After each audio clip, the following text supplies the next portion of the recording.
Cabinet ಸಭೆಯಲ್ಲಿ ಚರ್ಚೆಯನ್ನ ಮಾಡ್ತೀವಿ. ಇದೆಲ್ಲವೂ ಕೂಡ ಪ್ರಾಥಮಿಕ ಹಂತದಲ್ಲೇ ಇದೆ. ಪ್ರಾಥಮಿಕ ಹಂತದಲ್ಲೇ ಈ ರೀತಿಯಾಗಿ ಅಪಸ್ವರ.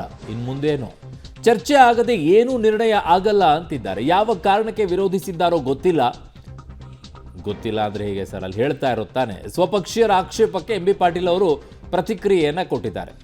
ಏನು ಹೇಳಿದ್ದಾರೆ ಎಂ ಬಿ ಪಾಟೀಲ್ ಅವರು, ಸಚಿವರು ನೋಡಿ. ಯಾವ ಲಿಂಗಾಯತರು ಸಭೆ ಮಾಡ್ತಾ ಇಲ್ಲ. ನಾನು ಈಗಾಗಲೇ ಹೇಳಿದ್ದೀನಲ್ಲ, ನಾಳೆ ಕ್ಯಾಬಿನೆಟ್ ಇದೆ, ಕ್ಯಾಬಿನೆಟ್ನಲ್ಲಿ ಚರ್ಚೆ ಮಾಡ್ತೀವಿ, ಅಷ್ಟೇ ಆಗೋದೀಗ. ಶಾಮನೂರು ಶಿವಶಂಕರಪ್ಪನವರು ಯಾವ ಅರ್ಥದಲ್ಲಿ ಹೇಳಿದ್ದಾರೆ ಗೊತ್ತಿಲ್ಲ. ಆಮೇಲೆ ಇದೆಲ್ಲವೂ ಕೂಡ ಈಗ ಪ್ರಾಥಮಿಕ ಹಂತದಲ್ಲಿದೆ. ನಾಳೆ ಕ್ಯಾಬಿನೆಟ್ನಲ್ಲಿ ಚರ್ಚೆ ಆಗ್ತಾ ಇದೆ. ಆ ಕ್ಯಾಬಿನೆಟ್ನಲ್ಲಿ ಚರ್ಚೆ ಆಗೋಕ್ಕಿಂತ ಮುಂಚೆ ನಾವು ಏನು ನಿರ್ಣಯ ತೆಗೆದುಕೊಳ್ಳೋಕೆ ಬರೋದಿಲ್ಲ. ನಾವು ಮಿನಿಸ್ಟರ್ಸ್ ಇದ್ದೀವಿ, ನಾನಿದ್ದೀನಿ, ಈಶ್ವರ್ ಖಂಡ್ರೆ ಇದ್ದಾರೆ, ಶಿವಾನಂದ ಪಾಟೀಲ್ ಇದ್ದಾರೆ, ಎಸ್ ಮಲ್ಲಿಕಾರ್ಜುನ್ ಇದ್ದಾರೆ, ನಮ್ಮ ಸಣ್ಣ ಪ್ರಕಾಶ್ ಪಾಟೀಲ್ ಇದ್ದಾರೆ, ದರ್ಶನಾಪುರ ಇದ್ದಾರೆ. ನಾವೆಲ್ಲವೂ ಕೂಡ ನಾವು ಅಲ್ಲಿ ಕ್ಯಾಬಿನೆಟ್ನಲ್ಲಿ ನಮ್ಮ ಏನು ನಿಲುವುಗಳಿದ್ದಾವೆ, ನಮ್ಮೆಲ್ಲೇನು ಆತಂಕಗಳಿದ್ದಾವೆ, ನಮಗೆ ಒಳ್ಳೆಯದನ್ನು ಕೂಡ ಏನಾಗಿದೆ ಅದನ್ನು ಕೂಡ ಅದನ್ನು ಹೇಳ್ತೀವಿ. ಸೊ ಅದಕ್ಕಿಂತ ಮುಂಚೆ ನಾವು ಯಾವುದೇ ನಿರ್ಣಯಕ್ಕೆ ಬರುವಂಥದ್ದು ಅಥವಾ ಯಾವುದೇ ಒಂದು ಹೇಳಿಕೆಯನ್ನು ಕೊಡುವಂಥದ್ದಾಗೋದು ಅದು ಸರಿ ಆಗೋದಲ್ಲ. ಅದಕ್ಕೆ ನಾವು ವಿ ಆರ್ ಹೋಪ್ಫುಲ್, ನಾವು ಮಾಡ್ತೀವಿ. ಏನು ನಾವು ಕ್ಯಾಬಿನೆಟ್ನಾಗ ಏನು ಹೇಳ್ಬೇಕಂತ ಹೇಳ್ತೀವಿ. ನೋಡಿ, ನಾನು ಮೊನ್ನೆ ನಿಮಗೆ ಹೇಳಿದ್ದೀನಿ, ನಮ್ಮಲ್ಲಿ ಲಿಂಗಾಯತರಲ್ಲಿ ಕೂಡ ಅನೇಕ ಸಮಸ್ಯೆಗಳಿದ್ದಾವೆ. ಆ ಎಲ್ಲ ಸಮಸ್ಯೆಗಳು ಅದು ಕಾಂತರಾಜ್ ಅವರಿಂದ ಆಗಿದೆ ಅಂತಲೂ ನಾವು ಹೇಳೋದಿಲ್ಲ, ಸರ್ಕಾರದಿಂದ ಆಗಿದೆ ಅಂತ ಅನ್ನೋದಿಲ್ಲ, ಸಿದ್ದರಾಮಯ್ಯವರಿಂದ ಆಗಿದೆ ಅಂತ ನಾವು ಹೇಳ್ತಾ ಇಲ್ಲ. ನಮ್ಮಲ್ಲಿ ಕೆಲವು ಉಪಪಂಗಡಗಳು ಮೀಸಲಾತಿ ಸಲುವಾಗಿ 2A, 3A ಬರ್ಸಿದ್ದಾರೆ. ಅವು ಲಿಂಗಾಯತ ಉಪಪಂಗಡಗಳೇ ಅವು. ಆದರೆ ಅವರು ಬರ್ಸಿದ್ದಾರೆ ಅನ್ನೋದಕ್ಕಿಂತಲೂ ಕೂಡ ಅಲ್ಲಿ ಏನು ಬರ್ಕೊಂಡಿದ್ದಾರೆ ಅನ್ನುವಂಥದ್ದು ಬಹಳ ಮುಖ್ಯವಾಗುತ್ತೆ ಸರ್. ಅವರ ಅನುಕೂಲಕ್ಕೆ ತಕ್ಕಂತೆ ಅನೇಕರು ಬೌದ್ಧ ಧರ್ಮಕ್ಕೆ ಮತಾಂತರಗೊಂಡರೂ ಕೂಡ ಮತ್ತು ಅದೇ ಧರ್ಮದಲ್ಲಿನೇ ಅದೇ ಜಾತಿಗಳನ್ನು ಬಳಕೆ ಮಾಡ್ಕೊಂಡು ಅದರದ್ದು ಬೆನಿಫಿಟ್ ತಗೊಳ್ಳೋರು ಇದ್ದಾರೆ. ಕ್ರಿಶ್ಚಿಯನ್ ಧರ್ಮಕ್ಕೆ ಮತಾಂತರಗೊಂಡರೂ ಕೂಡ ಅದೇ ಬೆನಿಫಿಟ್ ತೆಗೆದುಕೊಳ್ಳೋರು ಇದ್ದಾರೆ.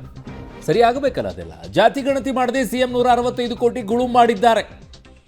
ಬೆಳಗಾವಿಯಲ್ಲಿ ಅಶೋಕ್ ಅವರ ಗಂಭೀರ ಆರೋಪ ಇದು. ಸಿದ್ದರಾಮಯ್ಯ ಧರ್ಮ ಜಾತಿ ಒಡೆಯೋದ್ರಲ್ಲಿ ನಂಬರ್ 1 ಅನ್ನುವಂಥ ಆರೋಪ ಅಶೋಕ್ ಅವರದ್ದು. ಲಿಂಗಾಯತ ಧರ್ಮ ಒಡೆಯೋಕೆ ಹೋಗಿ ಕಪಾಳ ಮೋಕ್ಷ ತಿಂದಿದ್ದಾರೆ. ಈಗ ಜಾತಿ ಗಣತಿ ವರದಿ ತೋರಿಸಿ ಹಿಂದೂಗಳನ್ನು ಒಡೆಯುತ್ತಿದ್ದಾರೆ ಅಂತ ಅಶೋಕ್ ಅವರು ಆಕ್ರೋಶವನ್ನು ವ್ಯಕ್ತಪಡಿಸಿದ್ದಾರೆ. ಸಮೀಕ್ಷೆ ಮಾಡದೆ ಮೀಸಲಿಟ್ಟಿದ್ದ 165 ಕೋಟಿಯನ್ನು ಗುಳುಂ ಮಾಡಿದ್ದಾರೆ ಅನ್ನುವಂಥ ಆರೋಪ. ಹಾಗಾಗಿ ಲೋಕಾಯುಕ್ತ ತನಿಖೆ ಆಗಬೇಕು ಅಂತ ವಿಪಕ್ಷ ನಾಯಕ ಅಶೋಕ್ ಅವರು ಆಗ್ರಹಿಸ್ತಾ ಇದ್ದಾರೆ. ಈಗ ನವೆಂಬರಲ್ಲಿ ಅದರದ್ದು ಮ್ಯಾರೇಜ್ ಟೈಮ್ ಅದು ಈಗ ನಿಶ್ಚಿತಾರ್ಥ ನಡೀತಾ ಇದೆ, ದಿನನಿತ್ಯ ನಿಶ್ಚಿತಾರ್ಥ ನಡೀತಾ ಇದೆ. ಮ್ಯಾರೇಜ್ ಟೈಮ್ ಇರೋದು ನವೆಂಬರಲ್ಲಿ. ಬಿಟ್ಕೊಡ್ಬೇಕು, ಸಿದ್ದರಾಮಯ್ಯನಿಗೆ ಬಿಟ್ಕೊಡೋ ಮನಸ್ಸಿಲ್ಲ. ಅದಕ್ಕೆ ಜಾತಿ ಗಣತಿಯನ್ನು ಮುಂದೆ ತಂದರು. ಈ ಜಾತಿ ಗಣತಿಯಲ್ಲಿ ಒಂದು ಜಾತಿ ಇನ್ನೊಂದು ಜಾತಿ ಮೇಲೆ ಎತ್ಕೊಟ್ಟೋದು, ಆ ಜಾತಿ ಈ ಜಾತಿ ಬಯಸೋದು, ಆ ಧರ್ಮನ ಈ ಧರ್ಮ. ಯಾಕೆ ಸಿದ್ದರಾಮಯ್ಯ ಈ ರಾಜ್ಯದಲ್ಲಿ ಜಾತಿಯನ್ನು ಒಡೆಯೋದರಲ್ಲಿ ನಂಬರ್ 1, ಧರ್ಮಗಳನ್ನು ಒಡೆಯೋದರಲ್ಲಿ ನಂಬರ್ 1. ಈಗಾಗಲೇ ವೀರಶೈವ ಲಿಂಗಾಯತ ಒಡೆದು ಕಪಾಳ ಮೋಕ್ಷ ಆಯಿತು. ಈಗ ಹಿಂದೂಗಳನ್ನು ಹೊಡಿತಾ ಇದ್ದಾರೆ. ನೋಡಿ, ಸಲೀಸಾಗಿ ಸಿಗೋದು ಹಿಂದೂಗಳೇ. ನಮ್ಮ ಹಿಂದೂಗಳೆಲ್ಲ ಸ್ವಲ್ಪ ಬುದ್ಧಿ ಕಲಿಬೇಕು ಸಿದ್ದರಾಮಯ್ಯನ. ಯಾಕೆಂದರೆ ಮುಸ್ಲಿಮರು ನೋಡಿ, ಮುಸ್ಲಿಮಲ್ಲಿ ಎಷ್ಟು ಜಾತಿ ಇದೆ? 10 ಜಾತಿ ಇದೆ. ಶಿಯಾ ಇದೆ, ಸುನ್ನಿ ಇದೆ, ಬೋರಾ ಇದೆ, ಕೋರಾ ಇದೆ, ಏನೇನೋ ಇದೆ. ಅಲ್ಲಿ ಒಂದನ್ನು ಡಿವೈಡ್ ಮಾಡಿದ್ದಾರೆ, ಒಂದು ಡಿವೈಡ್ ಮಾಡಿಲ್ಲ. ಹಿಂದೂಗಳಲ್ಲಿ ಒಡೆದು ಪೀಸ್ ಸಣ್ಣ.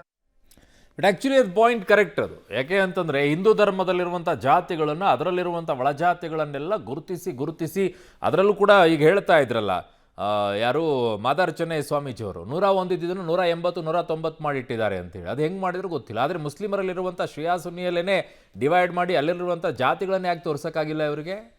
ಅಲ್ಲಿ ಒಗ್ಗಟ್ಟು, ಇಲ್ಲಿ ಒಡೆಯೋ ಕೆಲಸ ಚೆನ್ನಾಗಿದೆ.